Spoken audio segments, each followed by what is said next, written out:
Madame, Monsieur, bonjour. Bonjour Henri-Paul, bonjour Denise. Bonjour, Monsieur Attier. Bonjour, Monsieur Attier. Eh bien, aujourd'hui pour notre émission, nous arrivons à la fin de notre série. Il nous reste 3 émissions à donner et durant les dernières émissions, nous avons parlé de la signature et nous avons parlé aussi du vernissage. Pour cette émission, nous allons affronter l'encadrement. Le vernissage et l'encadrement sont la récompense du peintre. Mais avant d'aller plus loin, j'aimerais m'adresser aux téléspectateurs et répondre assez vite sur quelques questions. J'en ai plusieurs, je vais faire ça autant que possible pour ne pas être interrompu par l'explication de l'encadrement. De toute façon, je prends la première, Marguerite Saint-Pierre, qui me demande à quelle distance se placer pour bien voir un tableau.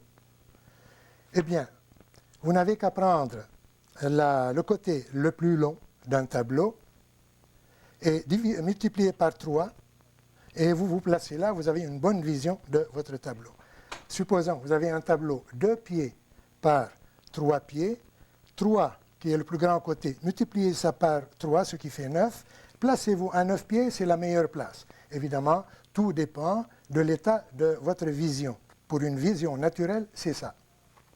Mais il ne faut jamais se préoccuper quand on va voir un tableau. Pourquoi? Parce que notre corps de lui-même se place à la bonne place. Ne nous inquiétons pas si on est presbyte ou si on est myope. Alors, c'est ça, Marguerite Saint-Pierre. Je vais donner encore une autre. David Dionne de Cartierville, il me demande si la pochade faite à la gouache a-t-elle une valeur marchande. Tout ce qui est fait et bien fait a une valeur marchande, pourvu que ce soit bien fait. Que ce soit à la gouache, que ce soit à l'acrylique, à l'huile, au pastel, tout est bon si c'est bien fait. Encore une autre, transfert d'un dessin sur toile. Eh bien, pour transférer un dessin sur une toile, c'est bien facile. Pour les débutants, évidemment, il faut faire des carrés. On dit porter son dessin au carré ou au carreau, ce qui est la même chose. Bien sûr, quand on a une certaine expérience, qu'on a le sens de l'observation, on a la technique, on a l'habitude, attention, ne prenez pas cette mauvaise habitude de faire tout le temps des carreaux et des diagonales. Ça, on finira toujours toute sa vie à ne plus s'en débarrasser. Lâchez ça et faites des exercices, vous y arriverez.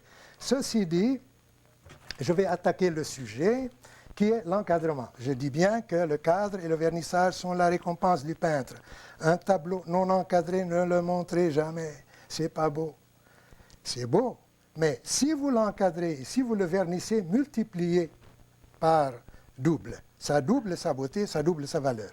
Bon, alors, maintenant, le prix d'achat, il faut acheter un cadre. Il faut acheter des cadres ou bien il faut louer des cadres. On va exposer. On est toujours mal pris. Les cadres, et ça coûte cher. Donc, la première des choses, c'est aller vous adresser à la galerie qui veut vous exposer. Il y en a qui ont des stocks, évidemment. Mais le stock qu'ils ont, est-ce qu'il va convenir au genre que vous faites? Ça, c'est à voir. Quelle sorte de cadre il faut choisir pour telle peinture ou telle peinture?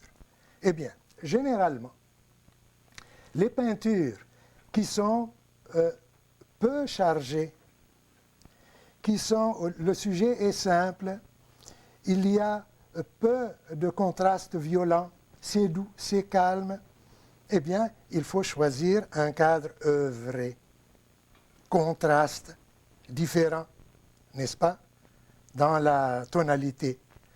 Si vous faites, par exemple, vous travaillez à la spatule ou vous travaillez très empâté, vous mettez beaucoup de mouvements et d'effets dans votre peinture. Et les couleurs sont violentes. Et tout est fort, tout est solide, chargé, disons. À ce moment-là, vous allez choisir un cadre calme, tranquille, où il n'y a pas beaucoup de travail. Donc, là, c'est très important. Donc, je disais tantôt, dans les galeries, ils ont leur stock, mais souvent, le stock ne convient pas à ce que vous faites. Il y en a qui font des locations aussi de cadres. Ben, location de cadres, aussi, ça peut ne pas convenir.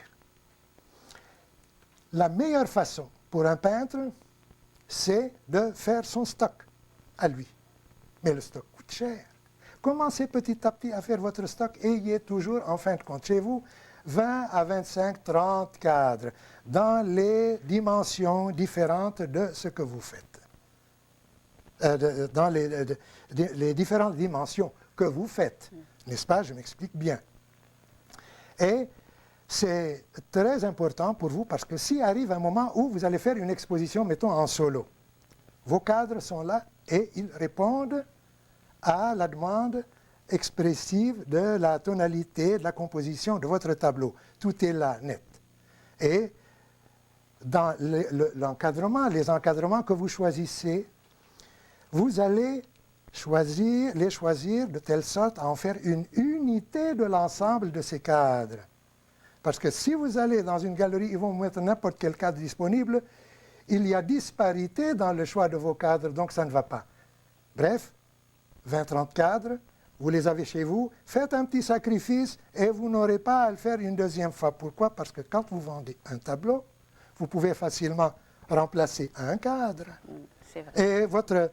Et votre stock est chez vous. Comment il faut l'entreposer? Des supports au mur, vous allez les mettre là, dans 2 ou 3, dans la cave. Mais attention, humidité et lumière aussi. Il faut qu'il n'y ait pas beaucoup d'humidité. L'humidité est l'ennemi terrible et du cadre et de la peinture. Il ne faut pas que ce soit humide. Surtout, les cadres, changez-les de place. Ne les laissez pas tout le temps, mettons, contre un mur. Ne les laissez pas tout le temps accrochés à la même place. Variez-les, époustez-les. Et puis, ils vont rester. Parce qu'il y a souvent, on achète des cadres où les cadres ne sont pas secs. Vous les mettez dans la cave, c'est sec, c'est pas humide. Alors, à ce moment-là, ils vont fendiller. Ils vont faire beaucoup de choses. Donc, tout ça, c'est très bien. Meilleure méthode, donc, vous allez acheter vos cadres. Le choix de cadre, vous allez le faire comme je vous ai expliqué. Maintenant, il y a la Marie-Louise. Qu'est-ce que c'est que la Marie-Louise? C'est ça, c'est cette ligne blanche qui est là. Et ensuite, cette Marie-Louise, elle est très importante. Pourquoi on l'a appelée Marie-Louise? Parce que l'impératrice Marie-Louise, femme de Napoléon, a reçu une fois un tableau, un beau tableau. Le cadre était sombre et la tonalité du tableau était encore sombre. Le tableau ne ressortait pas. Elle était désolée, elle a fait venir ses encadreurs. Les encadreurs ont dit, voilà. Elle leur a dit, ben, tenez mon écharpe. Elle avait une écharpe. Mettez cette écharpe un peu entre le cadre et la peinture. Elle a mis ils ont mis l'écharpe de l'impératrice et on a regardé le tableau de loin et d'après la légende, c'est une légende, le tableau a commencé à chanter. Et depuis à ce moment-là, ces encadreurs sont allés mettre une Marie-Louise, ils ont repris le tableau et puis voilà, depuis ce temps-là, on appelle ça la Marie-Louise. Attention, il y en a qui disent la Marie-Thérèse. Bon, comment fixer maintenant les toiles? Il faut les fixer. De quelle façon? Mettons, je vais prendre cette vieille toile. Pour fixer la toile, là-dedans, ne faites jamais, ne plantez pas des clous l'un dans l'autre, comme ceci. Vous pouvez abîmer la Marie-Louise parce que le clou rentre dedans. Alors, ce que vous devriez faire, moi, ce que je vous conseille de faire, c'est de mettre des taquets. C'est-à-dire, il y en a des taquets qui se vendent à ressort. Vous placez le taquet ici et à ressort, vous le mettez par-dessus celui-ci, il va appuyer là-dessus. Vous mettez 2. C'est très bon. Et vous allez facilement enlever votre tableau en déplaçant le taquet d'ici et de l'autre côté. Vous pouvez mettre un autre tableau au cas où vous, peintre, vous avez fait un tableau et vous voulez voir tout de suite quel effet ça donne. Le tableau est dans votre galerie, dans votre atelier. vous descendez le cadre, vous enlevez le taquet, vous mettez votre tableau et vous le voyez. C'est très, très, très simple. Maintenant, il y a encore une autre manière. Ben, il y en a plusieurs manières, mais celle-ci, elle est la meilleure. Ne mettez pas des clous qui vont là-dedans. Et si vous voulez mettre des clous, il y en a une autre façon. Vous mettez le clou là-dedans, comme ceci, un clou qui entre dans le tableau, et vous laissez dépasser à peu près un demi-pouce, et avec votre brocheuse, toc, toc, vous allez taquer ça ici, un là, un là, un là. Donc, il n'y a dans le cadre que la brocheuse qui rentre. Et dans le tableau, qu'est-ce qui va rentrer? C'est le clou là-dedans. Donc, il n'y a pas de dégâts. Vous pouvez l'enlever facilement en enlevant la brocheuse et votre tableau se déplace. Ça, ce sont deux manières. Maintenant, comment accrocher votre tableau au mur? Eh bien, voilà, moi, j'ai trouvé cette solution qui est merveilleuse.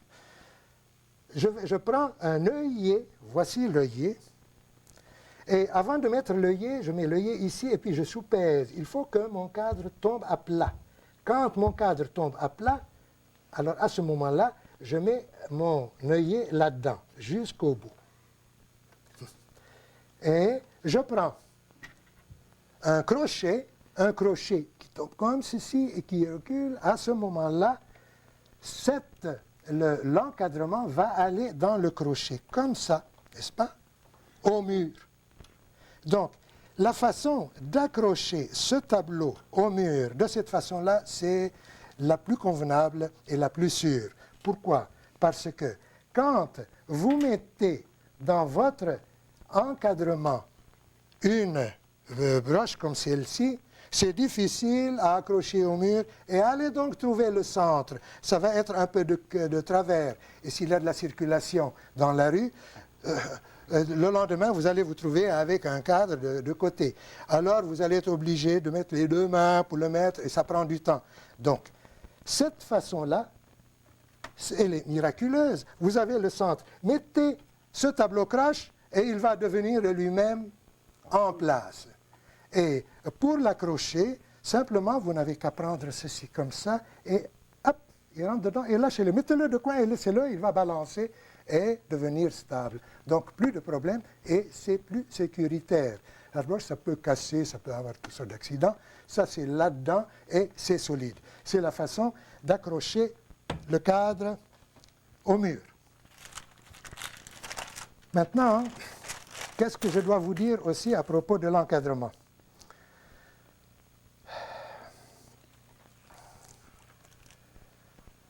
Maintenant, vous allez encadrer votre peinture. Comment vous allez faire? Essayez toujours de prendre une couverture, vous pliez en 4. Et vous mettez cette couverture sur une table et à ce moment-là, vous êtes sûr de ne pas avoir d'accident.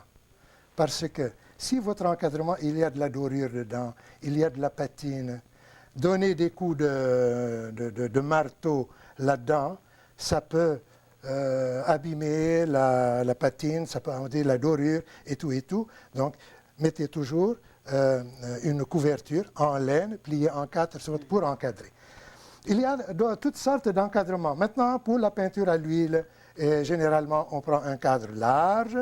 Pour la peinture, pour l'aquarelle, par exemple, on va prendre un cadre qui est tout à fait différent.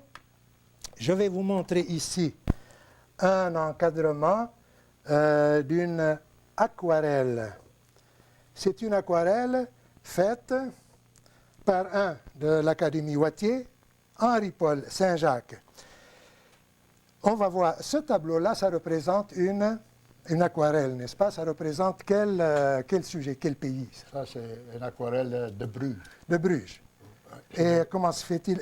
Avez-vous fait cette aquarelle d'après photo ou non, je l'ai fait sur place. Sur place? Sur place, mon épouse est de Bruges. Ah bon, elle est belge? Elle est flamande, oui. Et quand je visite, je profite toujours de l'occasion, parce que c'est la place où les peintres adorent. Elle est très connue. Elle est très, très connue. Même Churchill a fait des peintures à cette place. Oui. Lui, il avait le chevalet, il avait tout. Moi, j'ai pas de chevalet. Mais vous faites de l'aquarelle. Oui. Et vous faites aussi de l'huile. Ah oui, je fais Bon. aussi de l'huile. Bon. Et quelle différence trouvez-vous entre aquarelle et l'huile, vous? Ben, moi, je trouve que l'huile, il n'y a pas de revenez-y sur l'huile. Ah oui. dire sur l'aquarelle.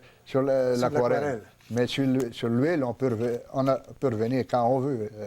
Oui. On peut en faire d'autres peintures par-dessus si on veut. Oui. Puis en plus, l'huile a plus d'effet, puis plus de valeur. Oui. Les Oui, valeurs donc sont beaucoup plus plus fortes, d'effet, sont beaucoup plus de plus valeur. fortes. Oui. Oui, c'est très juste. Mais ça peut vous servir, ces Oh oui, aquarelles. l'aquarelle, elle, c'est transparent, les couleurs sont transparentes, et moi, je m'en sers en voyage, parce que je voyage beaucoup. Oui. Puis, quand je vais en voyage, je me fais une aquarelle. Elle est rendue chez moi. Si ça me plaît, j'en fais une huile. Oui, c'est plus, j'ai les couleurs, j'ai tout le paysage. Surtout que c'est plus pratique. Ah, c'est plus pratique. Hein. D'aller avec un attirail d'aquarelle que d'un attirail de peinture à l'huile, tableau, Ah, ben avec oui, la j'avais la boîte et toiles tout. et tout ça, c'est très encombrant. Tandis que l'aquarelle, C'est je vrai. peux y aller seulement Oui. avec ma brosse à dents puis mon set dans mes poches. Et, Oui, c'est juste. C'est Maintenant, nous avons encore une autre aquarelle ici. Ça représente quoi? Ça, c'est au Centre de la nature à Laval. Ça, c'est le Centre de la nature Oui. à Laval. J'adore la place. Vous avez fait ça sur place, encore. aussi. Mais il y a plusieurs places dans le Centre de la nature où on peut faire des belles aquarelles, qu'après, on peut en faire des peintures. Oui.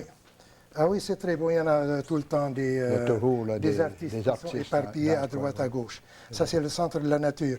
Maintenant, est-ce que vous employez le blanc? Non, le blanc, Pourquoi? parce que le blanc me sert. Le blanc, c'est la feuille. Le C'est blanc de papier. la feuille qui Ouais. prend la place. Dans mes sets, le blanc, ça n'existe même pas. Il n'y en a pas dedans. Oui, oui, oui. Il y a des couleurs, mais du blanc, il n'y en a pas. Oui. Puis en C'est- plus, lorsque j'ai appris la peinture, mon professeur m'a toujours dit qui était vous, m'avait toujours dit que le blanc, Oui, oui, c'est à proscrire, c'est à proscrire. évidemment. Bon, maintenant, je vais présenter, on encadre aussi des pastels. Voici un pastel, là, qui est l'œuvre de notre deuxième invité, Denise Janel. Et ça, c'est un pastel, n'est-ce pas? Oui. Un pastel. Et pourquoi, qu'est-ce qui vous a attiré vers le pastel?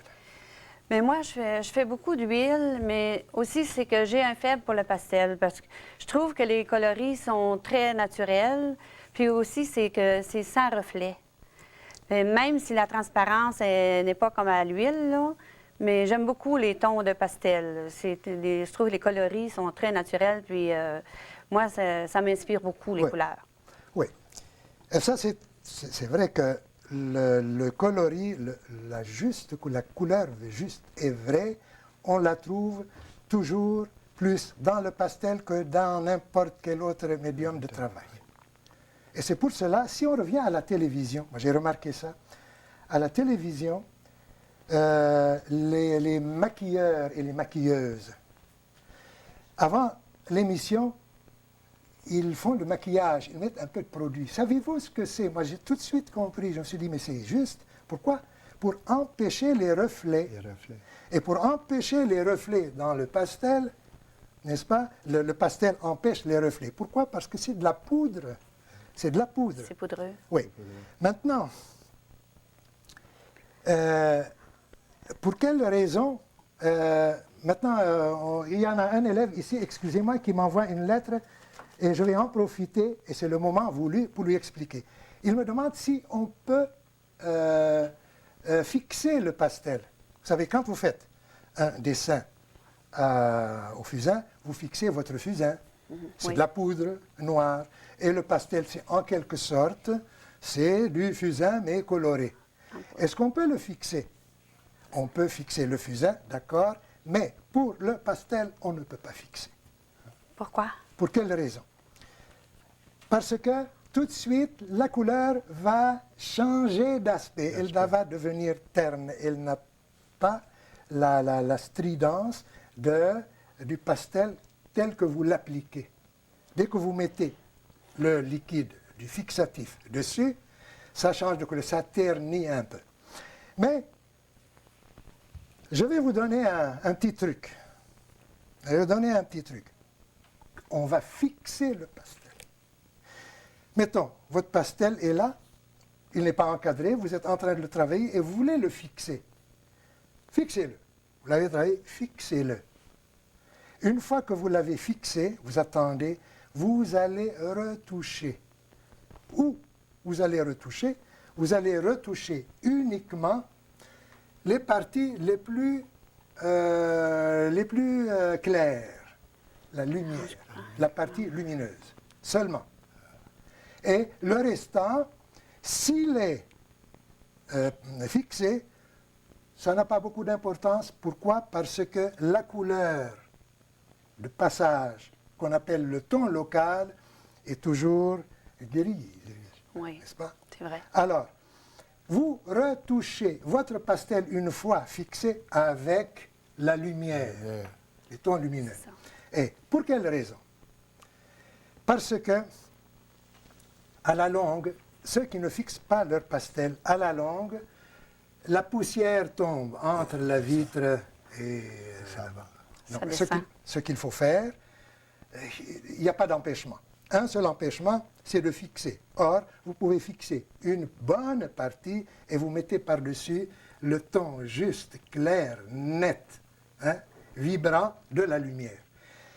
Je connais l'histoire d'un grand collectionneur de pastels qui habitait la rue Bonaparte, tout près des Beaux-Arts.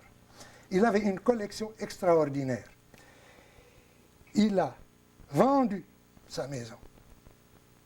Et il est allé se construire une maison en pleine campagne, dans la banlieue parisienne, parce que là où il n'y a pas de trafic. Pas de trafic. Parce que le trafic, ça vibrait, et il voyait une belle ligne ici de poussière, de pastel au fond. Exprès pour ça, il a déménagé pour conserver sa collection. Vous comprenez? Donc, maintenant, comment il faut encadrer le pastel? Pour encadrer le pastel, moi je demande à celui qui encadre pour moi, c'est Ponvio, l'atelier Ponvio, je me permets de donner son nom parce que c'est lui qui m'encadre tout et je suis satisfait. Et je lui demande toujours de prendre le pastel et de mettre le pastel entre deux vitres. Ou si vous ne voulez pas mettre de vitres, mettez donc un côté vitre, l'autre côté, mettons, maçonnite. Ah oui. Pour que le pastel soit cerné entre les deux et vous scellez tout le tour. Ah oui. Là, vous avez, pas seulement, savez-vous, parce qu'il y a, comme je dis, les tremblements et puis tout ça, ça tient en place. Mais il y a l'histoire de la Marie-Louise ici, Oui. n'est-ce pas? Vous appelez ça en pastel? Ça fait un loup, ça. Oui. Oui. Là, ça fait un vide. Ah oui. C'est ça le problème, Ah oui. n'est-ce pas? Donc, le vide est de l'épaisseur de la Marie-Louise qu'il y a là. Ah oui. Donc, ça, c'est un problème. Maintenant, il y a un autre problème de vitre. Est-ce qu'on met une vitre sans reflet ou une vitre ordinaire? Ben, ça, c'est une affaire de goût. Une vitre, moi, je préfère une vitre ordinaire, Ordinaire. n'est-ce pas? Parce que ça y coupe ses couleurs pas mal. Avec Oui, oui, ça joue. Il y a un jeu de couleurs couleurs. là-dedans, ça les rend un peu flous. un peu flou. Oui. D'accord, ça les rend un peu flous. C'est ça. Mais pour aussi, ça donne une unité quand même. S'il y a des déformations minimes, ces déformations sont uniformes partout. Mais je préfère, moi, qu'il y ait une vitre ordinaire avec reflet, pas d'importance. Et s'il y a des reflets, qu'est-ce que ça peut faire? Qu'est-ce que ça peut faire, les reflets? Combien de temps vous avez mis pour faire ce tableau? Mettons une journée, 2 jours, une semaine, un mois. Vous avez donc pris du temps, tellement de temps. Alors celui qui est assis chez vous, à votre salon, et il voit un beau tableau, un beau pastel. Vous qui avez mis un mois pour le faire, lui, il peut donc se déranger et aller se mettre à la bonne place où il peut voir votre travail, votre œuvre, n'est-ce pas, sans reflet. Il mérite. Ah ouais. Votre tableau mérite qu'on se dérange pour le voir, n'est-ce pas? Oh, il y a des reflets, je reste assis, il y a des reflets, je ne le vois pas. Le tableau n'est pas fait pour cette personne qui va répondre de cette façon-là, n'est-ce pas? Bon, alors, ça c'est un Pour accrocher, évidemment, c'est la même chose, mais le problème est un peu plus difficile ici parce qu'on n'a pas beaucoup Oui, de bois. c'est ça. Donc le problème devient un peu plus difficile. On peut à ce moment-là mettre le fil. Le filet. Oui. n'est-ce pas? Oui. Fil métallique. Fil métallique. Ça, c'est pour le pastel. Donc le pastel, malheureusement, il n'a pas le succès qu'à l'aquarelle. Ça vient après l'aquarelle. Mais pour la peinture, évidemment, comme vous dites, la peinture, c'est le procédé roi. Est-ce que, je crois que j'ai dit, auriez-vous des questions à me poser à propos de l'encadrement? Non. Non, Non. ça Tout va. a été dit. Oui. Et le choix du cadre, évidemment, vous ne pouvez pas, vous êtes obligé de choisir l'encadrement qui convient premièrement avec la peinture et deuxièmement avec l'ensemble de votre travail et puis de votre mobilier. Je profite de la demi-minute qui me reste pour m'adresser aux téléspectateurs et leur demander de m'écrire, de me poser des questions. Je vais répondre à toutes les questions qui me seront posées. Et je vous donne l'adresse, c'est Vidéotron, technique picturale, salle 200, H2L 4G5. Je vous remercie. À la prochaine où on va parler du titre. Maintenant, nous avons tout fait jusque-là, vernis, encadré, tout ça. Il nous reste le titre. Donc, la prochaine émission, on va parler de quel titre donner à notre tableau. Est-ce que ça a de l'importance ou non? C'est ce qu'on va faire. Alors, à la prochaine, Madame, Monsieur. Merci beaucoup d'être venus, Henri Paul et Denise. Merci. Bonjour.